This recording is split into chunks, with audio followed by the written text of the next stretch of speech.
تو ملکی اهلی عرفانی دوشنبه، مکانی عشق و ارمانی دوشنبه.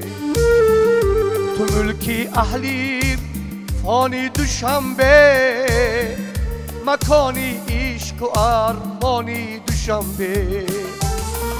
شبانگه نور می بارد زی رویم، دیاری ماهی تابانی دوشنبه، دیاری ماهی تابانی دوشنبه.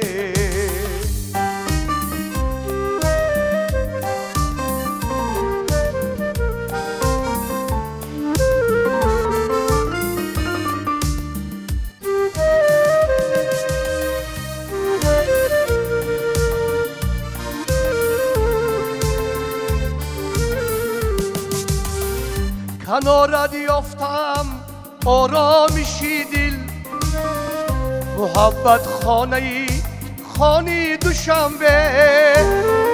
برایم بهتر از شام و بخارا، عزیزی بهتر از جانی دوشنبه. برایم بهتر از شام و بخارا، عزیزی بهتر از جانم دوشنبه. دوشنبه دوشنبه، عزیزی بهتر از جانم دوشنبه. دوشنبه دوشنبه، تو ملکی اهلی فانی دوشنبه.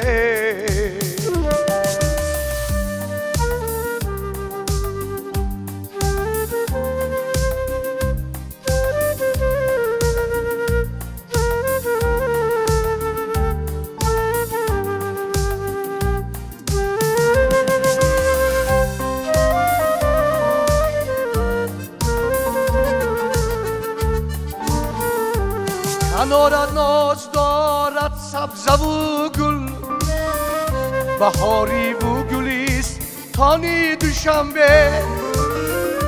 خدایا کور کن چشمی بدان را، نبیند لحظه شانی دوشنبه. خدایا کور کن چشمی بدان را، نبیند لحظه شانی دوشنبه. دوشنبه دوشنبه، تو ملکی اهلی عرفانی دوشنبه. دوشنبه دوشنبه،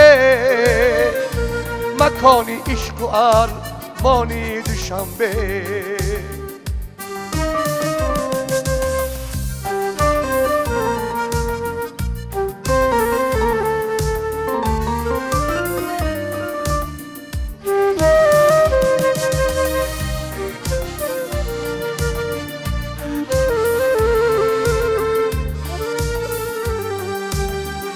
و بختت شهردار شهریار است، جوانی با جوانانی دوشنبه. و بختت شهردار شهریار است، جوانی با جوانانی دوشنبه. و دنیا نامی تو بردی زبان است، تو قلبی تاجیکیستانی دوشنبه. و دنیا نامی تو بردی زبان است، تو قلبی تاجیکیستانی دوشنبه. دوشنبه دوشنبه، تو قلبی تاجیکیستانی دوشنبه. جوانی با جوانانی دوشنبه، تو ملکی اهلی فانی دوشنبه. درود عرض میکنم دوستان عزیز و ارجمند. برنامه فضا است و امروز با الکین اودینه و همکارم فیروزی عزیز این برنامه را پیشنهاد شما خواهیم کرد. و فیروزی عزیز در برابر اونه که یک ژورنالیست موفق است، همچنین پنهانی شعر هم میگوید و ما همکاران دیرتر از این آگاهی یافتیم. امروز با یک ترانه جذاب برنامه ما آغاز گردید. این هم در وصف شهر زیبای ما، شهر دیلارا شهر دوشنبه بود که با قلم همکارمون فیروزی عزیز تعلق دارد و ارکین اودینایف نیز خیلی زیبا برای ما این ترانه را اجرا کردن. واقعا امروز شهر دوشنبه خیلی زیبا است که وصف چقدر درباره‌اش بکنید، چقدر شعرهای زیاد بنویسی باز هم کم است و فکر میکنم که فیروزی عزیز در همین شهر زیبا به موفقیت‌های زیاد رسید. ماست در همین شهر شعرهای زیبای عاشقانه خود را ایجاد کرد و ارکین اودینایف نیز در همین شهر زیبا با قله‌های بلند ایجادی رسید، ترانه‌های زیاد ایجاد کرد، محض در قدم زدن و همین جاده ها.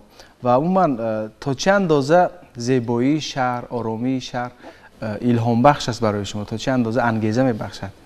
سلامت باشید. اولا منتظر هستم از ارکین اودینایف که ترانه را انتخاب کرده و بسیار یک آهنگ زیبا آفریدن و از همین جوانانی که اینجا با تارهای اسباب‌های خویش ناخن زدن و این ترانه را برای ما پیشنهاد کردن. من در یک شعر نوشتم که در بهاران گل بچیدیم، پیرامون رنگ زرد برگ دیدیم، در زمستان برف بروبیم. شکر خاک و شکر آب این وطن، در کنارش زندگی یک رنگ نیست. کوچه های تنگ دارد، مردمش دلتنگ نیست. در فضایش چون کبوتر میزند بال، پرچم با نور اقبال. در واقع تاجیکستان ما یک وطنی هست که در 4 فصل سال که خداوند برای انسانیت تقدیم کرده رنگ‌های خاصه دارد، جذابی خاصه دارد، زیبایی خاصه دارد.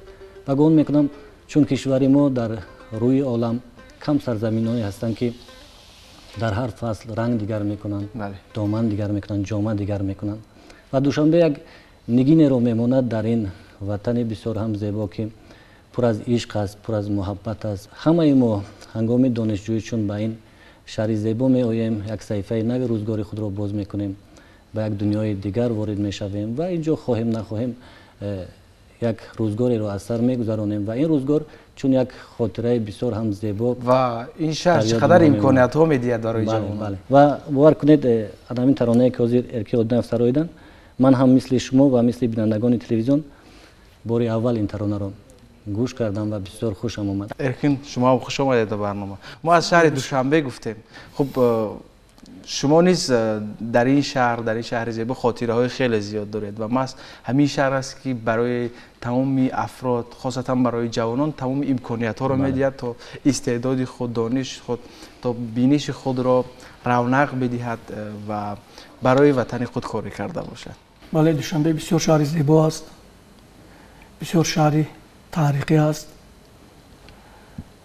فیروز جان بسیار چیز رو در اینجا برای کاغذ آوردن. بهترین غزل بود که به من معقول شد برای کاغذ هم باشد که الهام رو آورد ما پیشنهاد کردیم. تا جایی که میدونم خیلی سریع و خیلی زود همین مثلا شعر آهنگ موندید و واقعا وقتی که یک شعر، یک متن برای یک آوازخوان پسند میآید دیگر برای آهنگش فکر میکنم فرصت زیاد لازم نیست. خودش متن آهنگ دارد، زود نمون قالب آهنگ در ذهن خودی هنرمند پیدا می شود. این آهنگ رو من راستیگر به 2 روز پیش خود به خود زمزمه میکردم. ولی اجراش در همین جا بود. بله، اجراش در همین جا بود فیروز جان. بهترین برنامه در همین جا تمرین کردید و در آغاز برنامه پیشنهاد نمودید. خسته نباشید. خب همکاری شما چگونه شروع شد؟ چون میدونم که یک چند شعرهای فیروز رو نیز آهنگ بسته. همکاری ما از سال 2020 بود به فکر من. از 2020 من تو حاضر. بسیار عجایب بود همکاری ما. میبخشید یک حالت بسیار عجایب بود. من یک شب نیمه شب بود یک چند دو بیت رو در وصف دوست نوشتم و در صفحه فیسبوکی خود موندم و همین تقریبا ساعت 1:30 یا 2 شب بود. من هنوز سر به بالی نمونده بودم که در همون صفحه من وای اومد پیامک که ارکین اودینایف اومد که دوستان اگر همین دیده بینید. بینم که ها همون سروده که چند دو بیتی که مثلا من چند ساعت پیش پرتفته بودم با یک آهنگ بسیار خوب سراییده رای کرده بودن و میدونید وقتی که هنرمند شعر رو به اونه که مثلا شاعر آگاهی دارد، قبول میکند، هضم میکند، برای رو انتخاب میکند، این از همون یک دانش والاش، یک انتخاب والای او درک میدهد. و من روز گپ از همون لحظه شاید پیش از اون من ارکی آدینف رو خوب میشناختم، چون که ترانه های بسیار زیاد دارند و بسیار محبوب هم هستند میان شنوندگان و خصوصا بخشی که همون غزلیات زیادی رو اجرا میکنن برای من بسیار پسند است. لیکن تا همون هنگام ما خیلی دوستی نزدیک نداشتیم، نه طریق اینترنت نه طریق روبرو. پس از اون ما در بعضی معرکه ها با خوردیم، در بعضی مجلس ها با خوردیم و همین گونه دوستی ما بیشتر شد. خیرم مثلا برای شاعر نیست خیلی فرح بخش است وقتی که یک هنرمند بدون آگاهی با متن او آهنگ میبندد و اون رو یک بار مثلا میشنوی، فکر میکنم که از اون لذت خواهی برد. اون ترانه در بایگانی شما هست؟ بله. خب اجرا میکنید برای ما؟ اجرا میکنیم. خب عالی میشود و مرحمت بفرمایید.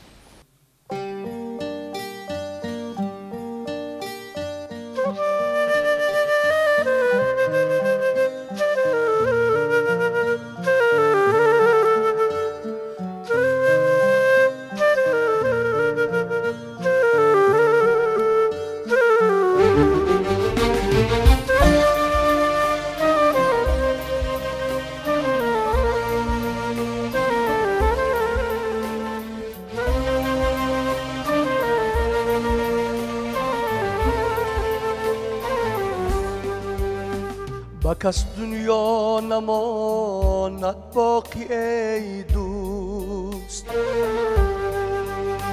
نغماند نماند شادی ای دوست.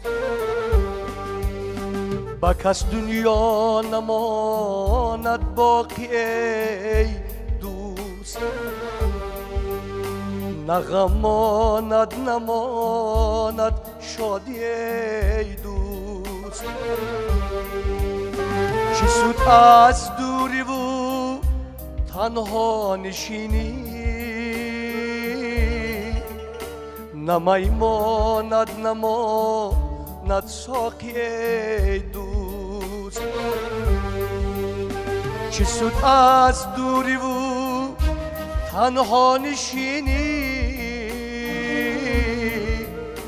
نمیماند نماند ساقی ای دوست.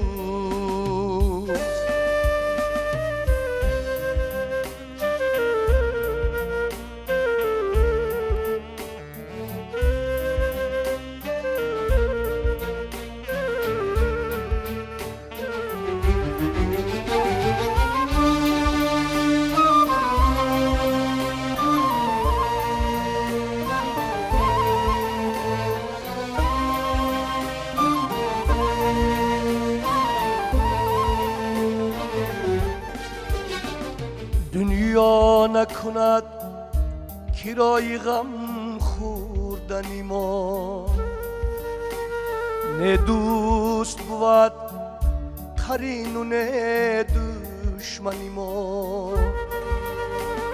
در زندگیمان اگر دل شاد نشد، بگذار که شاد شود از مردنی ما.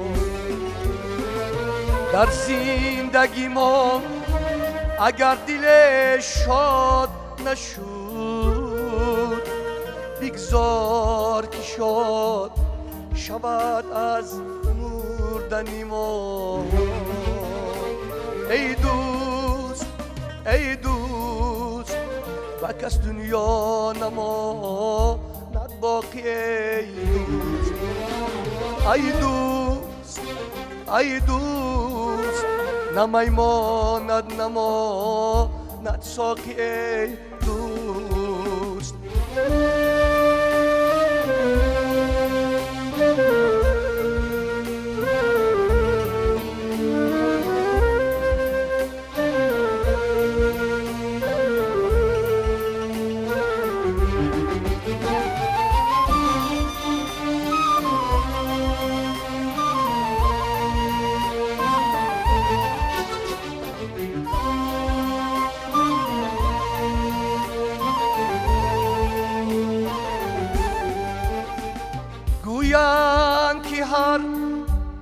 نفس غنیمت دانه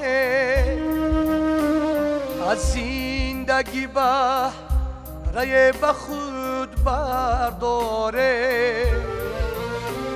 از زنده دلان کسی به ما یار نشد یاران به مزار ما گلی ترمانه از زنده دلان کسی به ما یار نشد یاران به مزار ما گلی تر آره ای دوست ای دوست با کس دنیا نما ند باقی ای دوست ای دوست ای دوست نمیماند نما ند ساقی ای دوست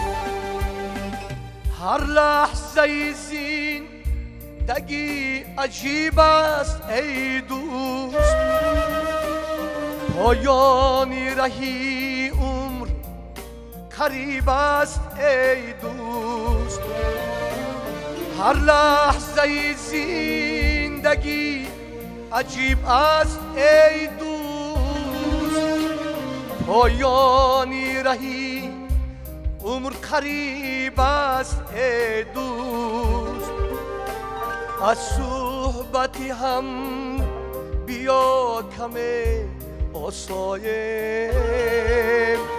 دیداری دیگر به ما نصیب است ای دوست از صحبتی هم بیا کمی آساییم دیداری دیگر به ما نصیب است ای دوست ای دوست ای دوست دیداری دیگر به ما نصیب است ای دوست ای دوست ای دوست هر لحظه زندگی عجیب است ای دوست ای دوست ای دوست با کس دنیا نما ند باقی ای دوست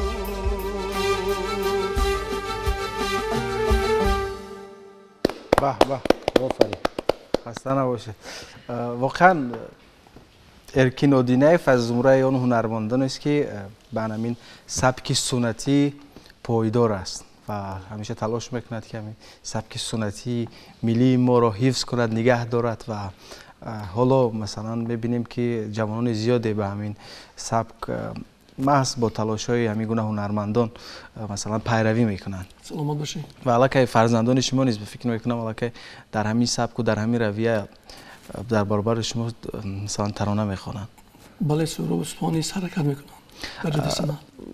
امین الهام ایجادی شما از ایجادیات سپهان سعید بود همین دم؟ بله بله استاد سپهان سعید یک هنرمند نوتکراری بود که باور کنید هر یک سبک و هر یک خواندن استاد ما یوقت فراموش نمیکند خواندن استاد سپهان سعید رو.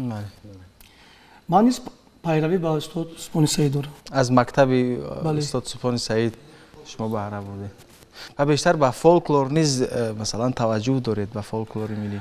در ژانر خلقی، بله، در ژانر لیریکا و در ژانر استرادی باشه پیروی با استاد سپهان سعید دارم. بله. خب تا چه اندازه از همین مکتب آموختید؟ تا چه اندازه همین مکتب برای شما مثلا راه را باز کرد؟ خطا نکنم از سال 1987 تا این جانب ثبت‌های استاد زندگیات سپهان سعید در دست من هست. هر باره که وای ترانه‌های وای آهنگ‌های استاد مثل گوش میکنید حلوان میبرید باز یک الهام دیگر به ما باز یک آهنگ در ذهن پیدا بله. میشه. واقعا. و کی جرأت کردید و به همین جا قدم نهادید؟ فکر میکنم از خوردی تو نبود، یک تصادفی بود که شما رو به این راه آورد و نه وقتی که راستی که وقتی که من صنفی 2 یا 3 میخوندم من صحنه مثلا حرفه‌ای رو در نظر دارم. در سال 2012 وقتی که من به دوشنبه اومدم بسیارتر باز حرکت میکردم که یه نوگانی از آهنگ‌های نو پیروی با استاد سپانی سید باشد که به دل مردم نزدیک باشد. بله. از 2012 اینجوری. واقعا خیلی کار ارزنده است که مثلا یک مکتب رو زنده نگه می‌داره در پیروی همین مکتب مثلا ترانه‌های دلنشین رو ایجاد میکنید. خب فیروز برای ما شعر میخونه؟ خوب باشد. چند پیش یک مجله رو وقتی ورق میزدم از یادداشت‌های یک نویسنده آگاه شدم و یک سخن بسیار عجیب نوشته بود که شاعران بهترین درس رو هنگام کودکی میگیرن. یعنی که بهترین دانشی که شاعر از خود میکند همون دنیای کودکی است، دنیای بچگی است و حیاتی که همون خاطره های زمان کودکی است. بله. پس من فکر کردم که در واقع همین سخن همین نویسنده تا یک اندازه جای خود را دارد، زیرا بهترین مثلا اثری که ما امروز می‌نویسیم یادداشت‌های زمان نورسی و کودکی خودش، بهترین شعری که مثلا ما ایجاد میکنیم همون خاطره ها است که رنگ میبخشند، خاطره های دیگر رو روشن میکنند و همین گونه. و من اینجا میخوام یک غزل رو برای بینندگان پیشنهاد بکنم. در دهه فقط حکمت از فیض سحر ماند. در دهه فقط حکمت از فیض سحر ماند، دیگر همه حسرت ما در پس در ماند. بود درس نخستین حیات نوبت پاده، اسرار دیگر خاطره اهل نظر ماند. آن دختری همسایه که بود یاری جوانی، خندیده گذشت از ره و همراه دیگر ماند. هرگه بروم دهه که یابم دل خود را، حیفا که فقط داغه که در لخت جگر ماند. آن چشمه 100 ساله که بود وعدگه ما، از غصه ما خشک شد از راه سفر ماند. آن توتک همسایه که بود زیب محله، چون خاطره قیمتی از اهل گذر ماند. گویم نروم دهه که دلسوز ندارم، دل می کند افغان که اسرار دیگر ماند. یک پنجه خاک هدیه یاران عزیزم، از دختر و از دلبر و از گور پدر ماند.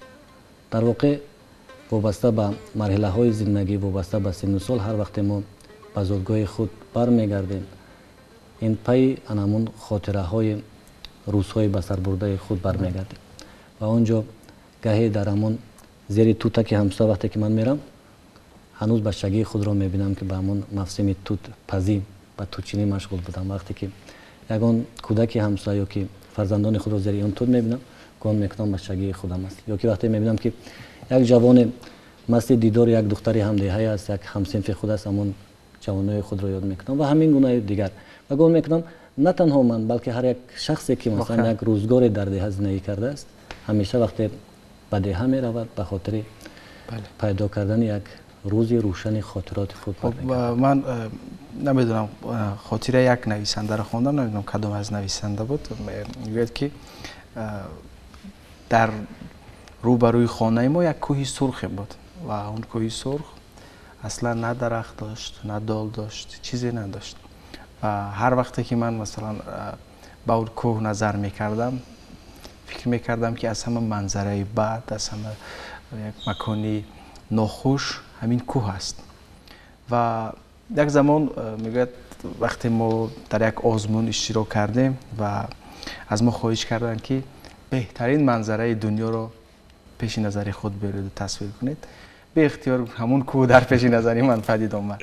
واقعا همون این حقیقت دارد، چون زندگی انسان به جای باز میگردد که در آنجا به وای رسیده است، در آنجا آغاز شده است و در حقیقت واقعا درست گفتید که مثلا گاهی وقتا من هم میخوام که چیزی بنویسم، چیزی تصویر کردن میخوام، به اختیار همون روستایی که به وای رسیدم و به دنیا آمدم پیش نظرم پیدا میشود. همون کوچه های پر از خاکش، همون درختان و همون تپه و کوههایی که اطراف دیه را فرا گرفته است. و این چون من فکر میکنم خاطره های کودکان خیلی قوی است و هر نقش و هر سنگ و هر مثلا دال و درختی که در دیه هست در همون خاطره کودکی ما ثبت می‌گردد که این هیچ وقت فراموش نمیشد. اگر ما کل دنیا رو بگردیم شاید فراموش کنیم، ولی دیه خود رو نمیتوانیم فراموش کنیم. و یک موضوع بسیار فراخ هم هست در ادبیات نوین ما،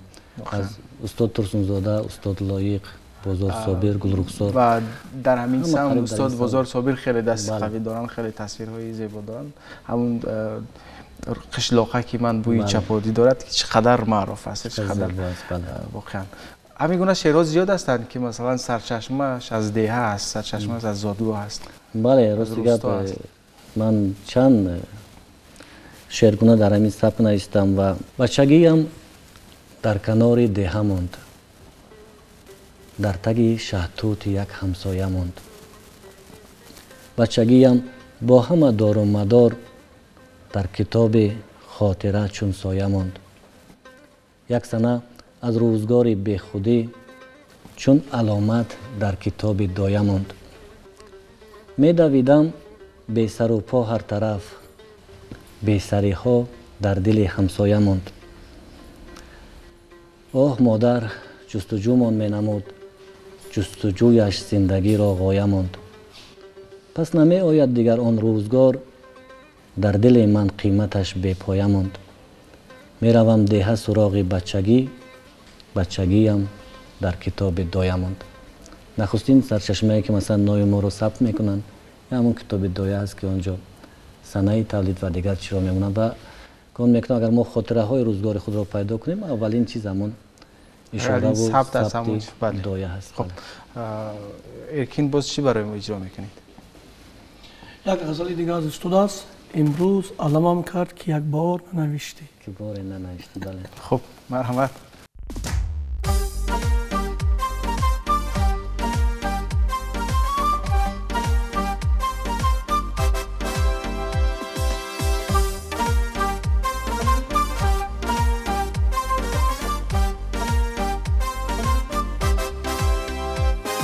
امروز علمم کرد که باره ننوشتی، گفتم به خدا دل بری خوبی و چیزیشتی.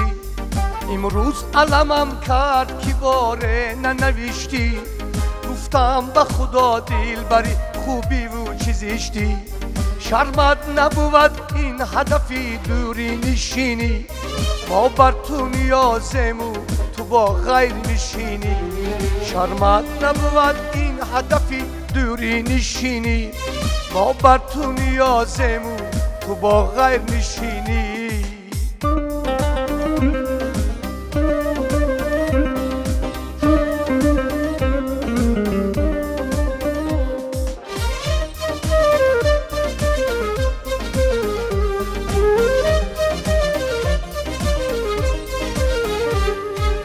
خانه و در هر نفسش بوی تو دارد، این سبز و گل نکهت از روی تو دارد.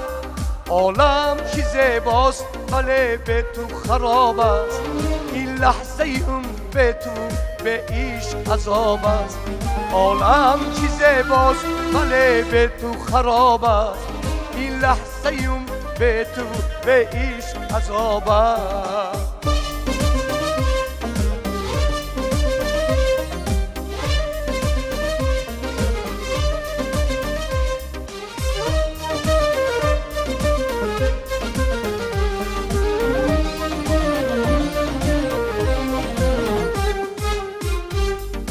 بیلی خود گشته و برگشته ببینم، از تو خبره نیست که با دیده بچینم.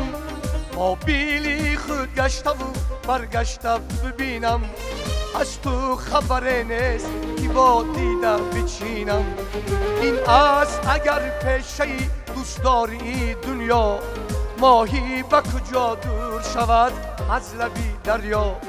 این است مگر پیشه دوست داری دنیا ماهی به کجا دور شود از لبی دریا امروز علمم کرد که باره ننوشتی گفتم به خدا دل بری خوبی و چیزیشتی امروز علمم کرد که باره ننوشتی گفتم به خدا دل بری خوبی و چیزیشتی گفتم به خدا دل بری خوبی و چیزیشتی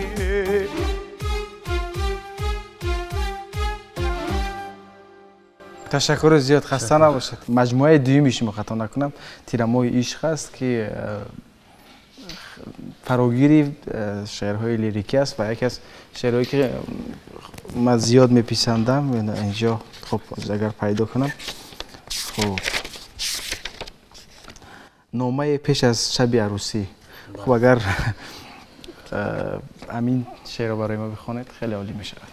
سلامت باشید. در واقع برای هر یک شاعر صحیفه روزگارش روزگار جوانیش یکی از مجموعه های زندگی او خواهند بود زیرا درد افتادن و درد تنهایی و درد زندگی و دیگر پلوی هستند که مثلا شعر او را رنگ میدهند به او یک توان تازه میبخشند و همون یک لحظه زندگی خود است که مثلا شعر میشود یک درد است که شعر میشود یک نگاه تازه است که مثلا شعر میشود و درد شما اگر که به درد دیگرها مانند باشد او شعر را خوب قبول میکنند چون که درد همه است و این شعری که شما گفتید این شعری شاید تاریخ یک 10-15 سال پیشین دارد و این شعر را من در شب تو یکی از دوستانم نوشته بودم و تقدیم کردم به اون شخصانی که مثلا در راه عشق ناکام شدند و نامش همین گونه گذاشتم نامه پیش از شب عروسی که این رمزی بود چون که همان هنگام به همین نام یک کتاب خواندم کتاب بسیار جالب بود که همین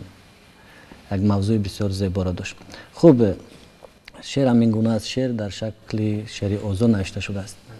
خوب شب عروسی رو همه میدونیم که برای یاری که ناکام شده است چقدر ارزش دارد چقدر سوزش دارد چقدر درد دارد. امشب میان شب‌های دنیایی شبی عالی است برای تو شبی که غصه ها را خنده ها مغلوب می‌سازند شبی شادی است برای تو امشب از غم دنیا فراموشی مبارک باد هماغوشی در این دنیای مدهوشی تو میدانی امشب وعده‌گاه خالی است دیگر آن سنگ ها و سبزه ها هرگز به حال ما نمیگیرند دیگر آن عاشقان چون لیلی و مجنون برای همدیگر هرگز نمیمیرند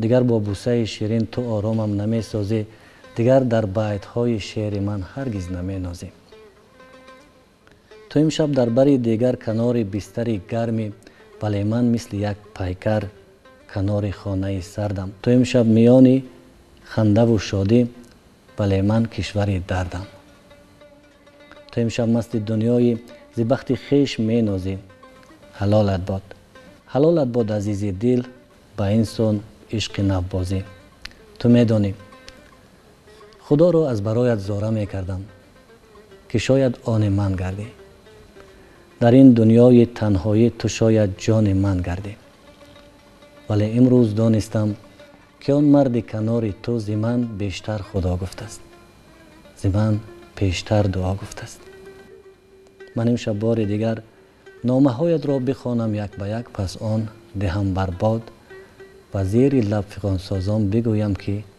عزیز دل چونین بگه مبارک باد عالی. سلام علیکم. یک صحنه بسیار آشنا است یک صحنه گمان میکنم که اکثر ما این صحیفه را گذاشته ایم و البته نه همه به همه مؤثر می شود که مثلا درد خود را روی افشا کند نالش خود را سوزش خود را افشا کند ولی یک لحظه بسیار زیبا برای من دست این مجموعه آخرین مجموعه شما سال 2011 شد چرا؟ سلامت باشید. بله این سال 2011 بود چاپ اومد. چیز چاپ نکرد. من بعد از سال 2011 سال 2012 به بخش ماجستراتور داخل شدم و یک راه نو رو برای خود انتخاب کردم که این راه علم بود و تا یک اندازه کارها و جستجوهای من مجرای نو بگرفتم ولی باید گویم که من یک مجموعه تیار دارم با نام رنگ‌های تنهایی که آن را شادروان استاد گلنظر هنوز هنگام در قید حیات بودنشان خواندن و به من دعا دادن و پس از مرگ ایشان نیز یک مجموعه خردکک تقریبا 50-60 صفحه دیگر اومده است. یعنی که این در جریان هستی. بله از دست ندادم و پیوسته بالای خود مشغول و یادآور میشم که چند دقیقه قبل همکار ما فیروزی عزیز عنوان علمی خود را نیز دفاع کرد. مبارک باشد. راجع به ژانر تاک شو بود نه؟ بله و در این مجرا برای من خدمت استادان فاکولته ژورنالیستیک دانشگاه ملی تاجیکستان به خصوص بختیار قطب‌الدینوف، سنگین گلوف و دیگران خیلی کلان است، چون که یک شخصی که در بخش تلویزیون فعالیت میکند با علم وارد شدنش بسیار مشکل است. راه علم، زبان علم، کار در علم بسیار مشکل است. و من همون لحظه همون هنگام فهمیدم که مثلا استادان برای نوشتن یک مقاله چقدر زحمت میکشند، برای انتخاب یک کار علمی چقدر زحمت میکشند. و باور کنید یک راهی است که پر از زحمت، پر از تلاش، یک راهی است که بسیار دور است از بخشی که مثلا ما عملی فعالیت میکنیم. آنجا تحقیق است، آنجا کتاب‌های بسیار هستند، سرچشمه‌ها هستند. بله واقعا خسته نباشید. تشکر زیاد که امروز در برنامه فضا ما رو همراهی کردید. از صحبت و از همنشینی با شما امروز خیلی شاد شدم، خاصتا در این برنامه که ما پهلوی دیگری فعالیت شما رو مثلا برای بیننده و برای مخلصان شما باز کردیم و خسته نباشید باشد که همیشه قلم شما سرد باشد، همیشه الهام ایجادی شما بلند پرواز باشد و از شما هم سپاس به شما نیز ارکین دینیف که امروز در این برنامه با آهنگ‌های جذاب رنگ دیگر بخشیدید. در انتها چی پیشنهاد می شود؟ در انتها یک سرودی مادر است، متنی فیروز عزیز است. عالی می شود. و دوستان عزیز همینجا به انتهای برنامه امروزه فضا رسیدیم. به شما روزگاری خوش و تن صحت تمنا داریم و با این ترانه دلنشین برنامه ما به اتمام میرسد. سلامت باشید.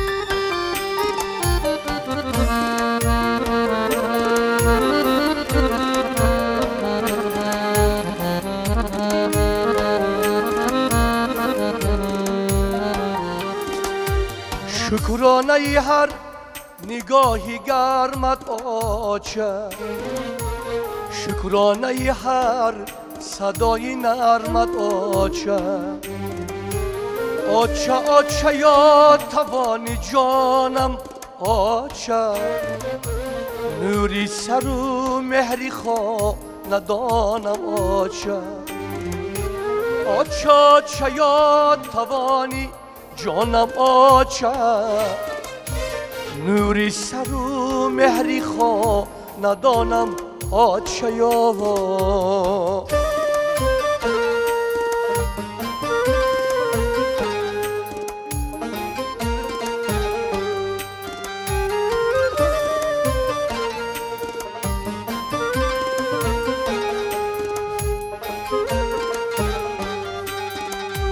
میرم به سفر دیلم کشال است آچه، چشمی تو بره دیلم ملال است آچه، میرم به سفر دیلم کشال است آچه، چشمی تو بره دیلم ملال است آچه، در وقتی دعا پنجه‌ای دستاد لرزی، دنیا به محبتی تو لال است آچه، در وقتی دعا پنجه‌ای دستاد لرزی، دنیا به محبتی تو لال است آچه.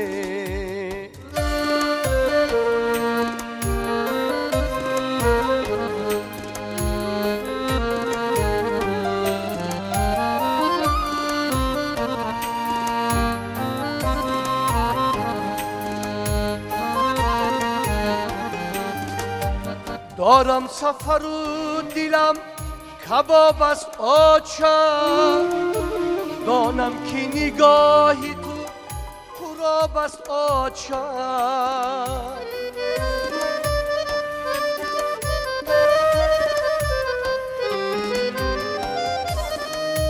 دارم سفر و دلم کباب است آچه دانم که نگاهی تو پراب است آچه از ده بشر آورم مهری تو را این شهری کلان به تو خراب است آچه از ده بشر آورم مهری تو را و این شهری کلان به تو خراب است آچه شکرانه ای هر نگاهی گرمت آچه شکرانه ای هر صدایی نرمت آچه آچه آچه یا توانی جانم آچه نوری سر و مهری خانه دانم